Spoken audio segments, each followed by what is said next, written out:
Archduke Franz Ferdinand of Austria, successor to the Austro-Hungarian Empire, was assassinated in Sarajevo on June 28, 1914. He and his wife, Duchess Sophie, were shot by Gavrilo Princip, a Bosnian Serb nationalist associated with the secret society, the Black Hand. The group aimed to create a greater Serbia by using the assassination to trigger a crisis. Austria-Hungary, suspecting Serbian involvement, issued an ultimatum. Serbia's response was seen as unsatisfactory. This set off a series of alliances and treaties among Europe's major powers, leading to World War I. The assassination became the spark that ignited already simmering tensions in a volatile European landscape. The assassination of Archduke Franz Ferdinand, successor to the Austro-Hungarian throne, was driven by Serbian nationalism. Many Serbs wanted a greater Serbia, including territories like Bosnia, which was part of Austria-Hungary. In 1908, when Austria-Hungary officially took over Bosnia, Serbian nationalists were angered. The Black Hand, a secret Serbian group, believed that killing the Archduke would ignite tensions and push for Serbian expansion. Gavrilo Princip, a member of this group, carried out the assassination. The Archduke's ideas of reforming the empire to appease its Slavic subjects were also seen as a threat by nationalists, who felt it would hinder their goals. The killing stirred major international tensions, eventually leading to World War I. Austria-Hungary's ultimatum to Serbia in July 1914 contained 10 specific demands, largely centered on suppressing anti-Austrian sentiment and punishing those involved in the assassination of Archduke Franz Ferdinand. Key demands included suppressing publications inciting hatred against Austria-Hungary, dissolving nationalist groups, and allowing Austro-Hungarian participation in investigations in Serbia. Serbia accepted most of the demands, but hesitated on a few, particularly those infringing on its sovereignty. Unsatisfied with Serbia's response, Austria-Hungary declared war on July 28, 1914. This act was not just about the assassination, but also reflected deeper tensions and ambitions in the Balkans. The declaration rapidly drew other major European powers into the conflict, leading to World War I. In World War I, a web of alliances and mutual defense pacts bound European powers together. When Austria-Hungary declared war on Serbia, Russia began to mobilize its army in defense of its Slavic ally, Serbia. Germany, allied with Austria-Hungary, viewed Russia's mobilization as a threat. On August 1, 1914, Germany declared war on Russia. Then, expecting France, Russia's ally, to join the conflict, Germany declared war on France on August 3. To swiftly attack France, Germany implemented the Schlieffen Plan, which involved invading neutral Belgium. This rapid chain of events, rooted in long-standing tensions and the interconnectedness of alliances, quickly expanded the scope of the conflict, leading to a full-scale war across Europe. In World War I, the UK had an understanding with France and Russia, forming the Triple Entente. When Germany declared war on Russia and France, it enacted the Schlieffen Plan, which required an invasion of neutral Belgium to quickly reach France. Belgium had a treaty with the UK, which guaranteed its neutrality. When Germany violated Belgium's neutrality by invading it, the UK saw this as a breach of the treaty and a direct threat to its interests and balance of power in Europe. On August 4, 1914, the UK issued an ultimatum to Germany to withdraw from Belgium. When Germany didn't comply, the UK declared war on Germany, entering the conflict that became World War I. The First Battle of Apries took place in October and November 1914 near the Belgian town of Apries. As part of World War I's early confrontations, German forces aimed to outflank the Allies and capture the Channel ports, which were crucial for British supply lines. The Allies, mainly British and French troops, resisted fiercely. Both sides suffered heavy casualties in a series of relentless attacks and counterattacks. The battle is notable for introducing new, inexperienced British troops, who defended Ypres against more numerous German forces. By the end, the Allies successfully held Ypres, but the lines of trench warfare became firmly established. This battle marked the end of the war's mobile phase and the beginning of a stalemate that would last for years on the Western Front. The Armenian Genocide began in 1915 during World War I, when the Ottoman Empire, suspicious of the Armenian Christian minority's loyalty, initiated a systematic campaign of mass deportations, forced marches, and killings. Over 1.5 million Armenians were exterminated in a series of events that included massacres, death marches through the desert, and starvation. Many were forced from their homes and sent on long treks without food or water. While the Ottoman leadership justified these actions as necessary for wartime security, the real intent was to eradicate the Armenian population from the empire. The event is widely recognized as the first genocide of the 20th century. To this day, recognition and acknowledgement of the Armenian genocide remain contentious, with Turkey, the successor state to the Ottoman Empire, disputing the characterization of the events as genocide. The Second Battle of Apries occurred in April-May 1915 in and around the Belgian town of Apries. This battle is particularly notable because the German forces used chlorine gas for the first time on the Western Front, introducing a new and horrifying form of warfare. The gas caught the Allies, mainly French and Canadian troops, by surprise, causing panic and significant casualties. Despite the initial shock, the Allies managed to hold most of their ground. Over several weeks, both sides engaged in heavy fighting, with the town of Apries suffering extensive damage. The use of gas marked a shift in the war's character, as it underscored the lengths to which armies would go to gain an advantage. The battle ended with the lines largely unchanged, but with heavy losses on both sides. The Battle of the Marne took place in September 1914 near the Marne River in France.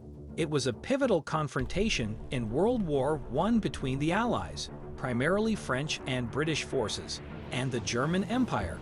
As the German troops advanced rapidly through Belgium and northern France, they came close to capturing Paris. The Allies launched a counteroffensive at the Marne.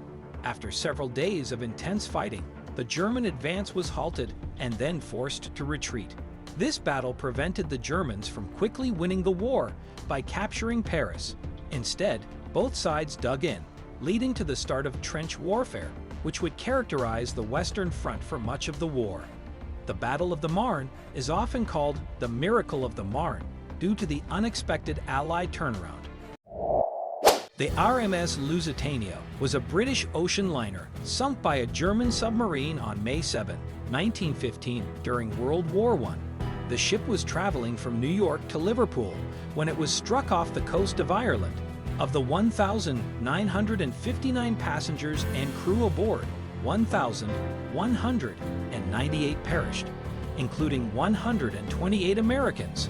Germany defended the attack, stating the Lusitania was carrying war munitions, making it a legitimate target. However, its sinking caused international outrage, especially in the U.S., where it shifted public opinion against Germany. Although the U.S. wouldn't enter the war for another 2 years, the incident played a role in moving the nation closer to joining the conflict. The Lusitania's sinking remains a symbol of wartime civilian casualties and the complexities of naval warfare. The Battle of Verdun, fought in 1916 during World War I, was one of the largest and longest battles between German and French forces. Located near Verdun in northeastern France, the Germans aimed to bleed the French white by capturing the fortified city. The battle lasted 302 days, with both sides incurring heavy casualties. The French managed to hold their ground, making the Germans unable to achieve their objective. By the end, estimates suggest that there were about 700,000 casualties in total, divided roughly equally between the two sides. Verdun became a symbol of French determination and sacrifice, with the phrase, "They shall not pass," becoming emblematic of the French defense. The battle's immense loss of life highlighted the war's tragic human cost. The Battle of Jutland in 1916 was the largest naval battle of World War I. It took place in the North Sea near Denmark between the British Royal Navy's Grand Fleet and the German High Seas Fleet. The British aimed to maintain their naval dominance, while the Germans hoped to challenge it. Over 2 days, both sides engaged in intense combat. The British lost 14 ships and over 6,000 men, while the Germans lost 11 ships and over 2,500 men.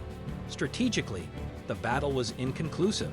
Although the British suffered heavier losses, they maintained control of the North Sea, restricting the German fleet's movement. The Germans never again attempted a major naval engagement in the war. Jutland is remembered for its impact on naval warfare strategies and tactics. The Battle of the Somme in 1916 was one of the largest battles of World War I. Fought between the British and French against the Germans, it took place near the Somme River in France, intended to achieve a decisive victory for the Allies.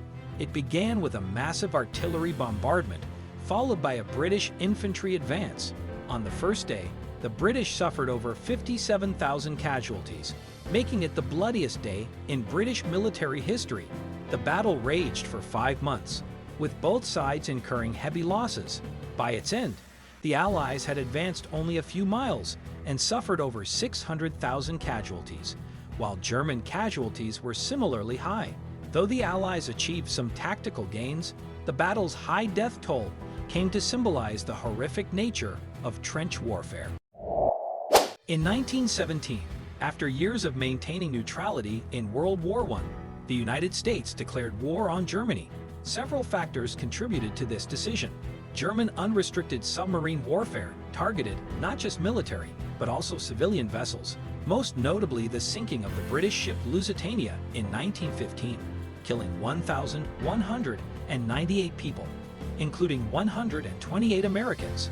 Additionally, the Zimmermann telegram, intercepted by Britain, revealed Germany's proposal to Mexico for a military alliance against the U.S. The combination of these provocations, coupled with economic and strategic interests, pushed President Woodrow Wilson to ask Congress for a declaration of war.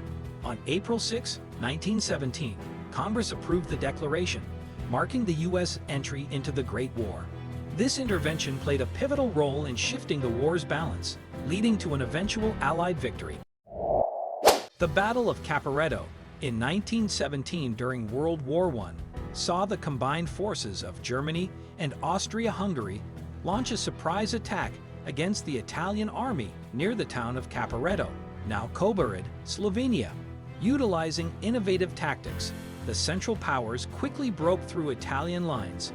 Taking advantage of weak Italian morale and disorganization, the Italians were forced into a rapid and chaotic retreat, pulling back about 70 miles to the Piave River. Italy suffered over 300,000 casualties, with many taken prisoner, while the Central Powers had significantly fewer losses. The battle exposed weaknesses in Italian military strategy and leadership. However, the setback at Capreto ultimately galvanized Italian resistance, and with the support of British and French reinforcements, they stabilized their defenses along the Piave, setting the stage for future offensives. The Battle of Cambray in November 1917 during World War I was notable for the innovative use of tanks by the British against German positions near Cambray, France. The British launched a surprise attack with over 300 tanks, combined with infantry, artillery, and air support.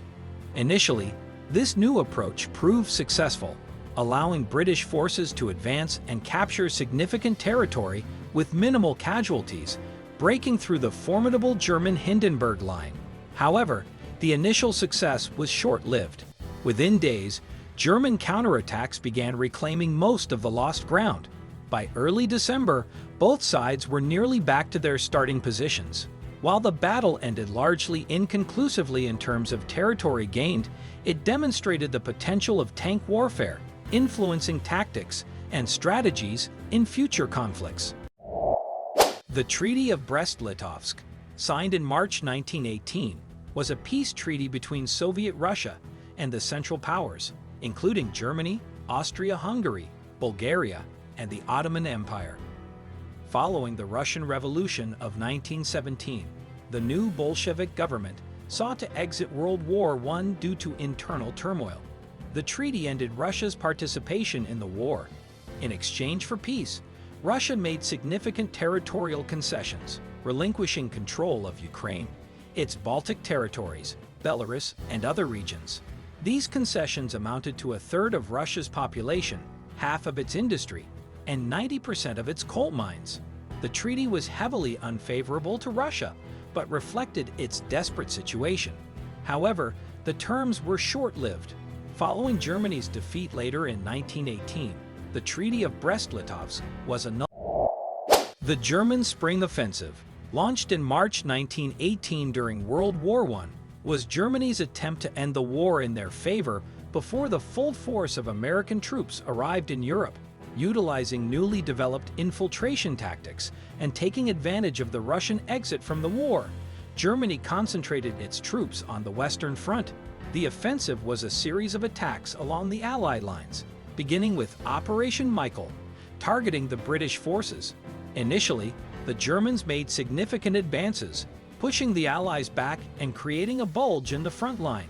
However, by July, the offensive had lost momentum due to stretched supply lines, exhausted troops, and stiffening Allied resistance. While the Germans gained territory, they couldn't achieve a decisive victory. The failure of the Spring Offensive set the stage for the Allies' successful counteroffensives later in 1918. The Second Battle of the Marne, in July 1918, was the last major German offensive on the Western Front during World War I. Hoping to deal a final blow to the Allies, the Germans attacked along the Marne River in France. However, the Allies, having anticipated the assault, launched a counteroffensive. With the aid of American troops, the Allies halted the German advance and began pushing them back. The battle marked the beginning of a continuous Allied advance, characterized by the use of tanks and improved tactics that persisted until the war's end. The Second Battle of the Marne was a turning point, signaling the decline of German military power on the Western Front and paving the way for the Armistice in November 1918. The Battle of Amiens, which began on August 8, 1918, was a significant Allied offensive during World War I. It marked the beginning of the war's final phase, often called the 100 Days Offensive. British, Australian, Canadian, and French forces, supported by over 500 tanks, attacked German positions around the city of Amiens in France. The surprise assault, combined with innovative tactics, led to a rapid advance, with the Allies capturing several key positions and inflicting heavy casualties on the Germans. The success at Amiens disrupted the German defense system and boosted Allied morale. August 8 was described by General Erich Ludendorff, a key German leader, as the Black Day of the German Army. The Battle of Amiens set the stage for a series of Allied offensives that would eventually lead to the war's end. The Armistice of Mudros, signed on October 30, 1918, marked the end of hostilities between the Ottoman Empire and the Allies during World War I. Negotiated aboard the British ship HMS Agamemnon in the harbor of Mudros on the Greek island of Lemnos. The armistice came after the Ottoman military faced a series of defeats in the Middle East. The terms were harsh for the Ottomans. They had to demobilize their military, release all prisoners of war, and evacuate from their Arabian and Mesopotamian territories. They also had to grant the Allies access to the straits connecting the Black Sea to the Mediterranean. Following the armistice, Allied forces occupied Constantinople, Istanbul, and other parts of the empire. The Ottoman Empire's participation in the war formally ended, setting the stage for its disintegration and the eventual establishment of the Republic of Turkey. Kaiser Wilhelm II was the last German emperor and king of Prussia. As World War I neared its end in 1918, Germany faced internal turmoil, military defeats, and calls for reform. Popular uprisings and mutinies erupted across the nation, signaling the collapse of the German monarchy. Under immense pressure and realizing the war was lost, Wilhelm sought advice on whether he should abdicate in favor of his successor. However, it became evident that the German people wanted the monarchy abolished entirely. On November 9, 1918, Chancellor Prince Max of Baden announced Wilhelm's abdication without his consent. The next day, Wilhelm, feeling betrayed and isolated, fled to the Netherlands, where he would live in exile until his death in 1941. His abdication marked the end of the German Empire and the beginning of the Weimar Republic. The Armistice of Campaign marked the end of fighting on the Western Front in World War I. Signed on November 11, 1918, between the Allies and Germany, it effectively brought the war to a halt. Negotiations took place in a railway carriage in Campaign Forest, France. The terms were severe for Germany. They had to evacuate all occupied territories, surrender war materials, and allow Allied occupation of the Rhineland. The armistice was to last 36 days, but was regularly renewed until the Treaty of Versailles formally ended the war in 1919. The signing is famously remembered for taking effect on the 11th hour of the 11th day of the 11th month. This moment is commemorated annually as Armistice Day or Remembrance Day in many countries, honoring those who died in World War I. The Paris Peace Conference, convened in 1919 after World War I, brought together leaders from the Allies to dictate the terms of peace for the Central Powers. Held at the Palace of Versailles, the most notable participants were the Big Four: Woodrow Wilson, U.S., David Lloyd George, UK, George Clemenceau, France, and Vittorio Orlando, Italy.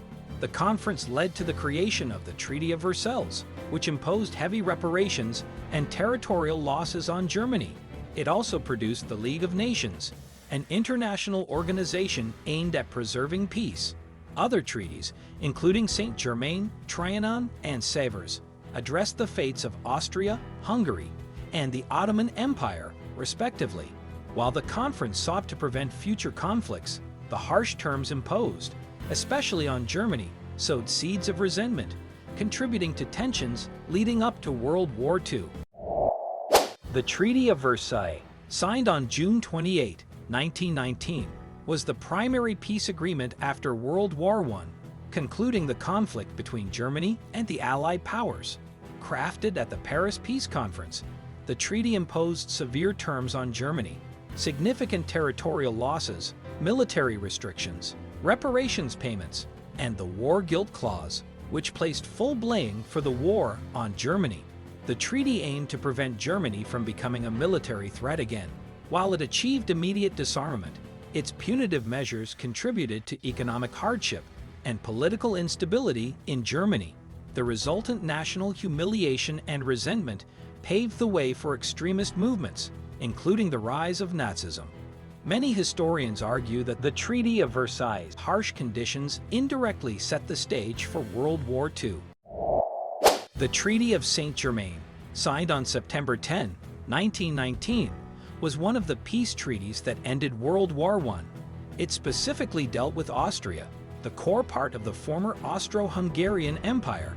The treaty declared the dissolution of the Austro-Hungarian Empire and established the Republic of Austria. Under its terms, Austria recognized the independence of Hungary, Czechoslovakia, Poland, and the state of Slovens, Croats, and Serbs, later Yugoslavia. Austria also ceded territories to Italy and was forbidden from entering a political or economic union with Germany without the League of Nations approval. The treaty limited the size of Austria's army and imposed reparations. These conditions, along with the loss of its former territories, weakened the new Austrian state and led to economic difficulties in the interwar period. The Treaty of Neuilly-sur-Seine, signed on November 27, 1919, was a peace agreement between the Allies and Bulgaria following World War I.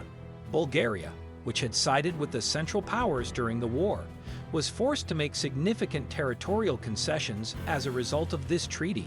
Western Thrace was ceded to the Entente, thereby granting Greece access to the Aegean Sea. Additionally, Bulgaria ceded territories to the newly formed Kingdom of Serbs, Croats, and Slovenes, later Yugoslavia. The treaty also imposed military restrictions, limiting the size of Bulgaria's army and prohibiting conscription. Bulgaria was further burdened with reparations payments to compensate for war damages. The territorial losses and economic strain from the treaty contributed to national discontent and political upheaval in Bulgaria during the interwar years. The Treaty of Tryon, signed on June 4, 1920, was the peace agreement between the Allies of World War I and Hungary, the successor state to the Austro-Hungarian Empire.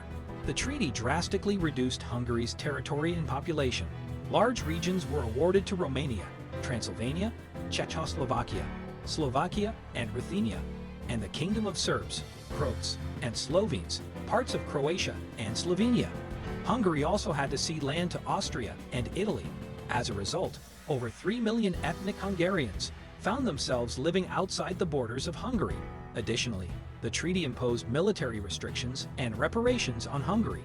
The territorial losses, representing 2/3 of pre-war Hungary's land and more than half its population, left deep scars on the national psyche, and the Tryon trauma still resonates in Hungarian politics and culture today. The Treaty of Sevres, signed on August 10, 1920, was an agreement between the Allies of World War I and the Ottoman Empire. The treaty dismantled the Ottoman Empire, carving out large parts of its territories for European powers and newly established nations. Significant regions, including Armenia and Kurdistan, were designated for future independent states. The Straits of the Dardanelles were internationalized. Greece was granted territory in Anatolia, and Italy and France were given zones of influence. The treaty also recognized British and French mandates over Palestine, Iraq, and Syria-Lebanon.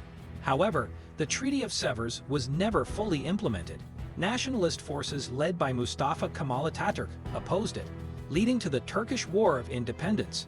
This resistance culminated in the 1923 Treaty of Lausanne, which replaced Sevres and established the modern borders of Turkey. The March on Rome in October 1922 was a pivotal event in Italian history that marked the rise of Benito Mussolini and his fascist party to power. Organized as a show of strength, thousands of fascist black-shirt paramilitaries converged on the Italian capital to demand the resignation of the existing government and the appointment of Mussolini as prime minister. While the march itself was largely symbolic and faced minimal resistance, its political impact was immense. King Victor Emmanuel III, fearing civil war and seeing the fascists as a bulwark against socialism, chose not to authorize a military response. Instead, he invited Mussolini to form a government. On October 29, 1922, Mussolini arrived in Rome and was appointed prime minister. This event paved the way for the establishment of a fascist dictatorship in Italy. The abolition of the Ottoman Sultanate occurred on November 1, 1922, marking the end of 623 years of the Ottoman dynasty's rule.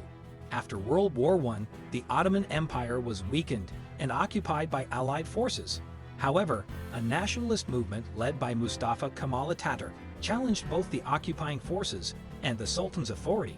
Following a series of military and diplomatic victories during the Turkish War of Independence, Atatürk's nationalists established a provisional government in Ankara.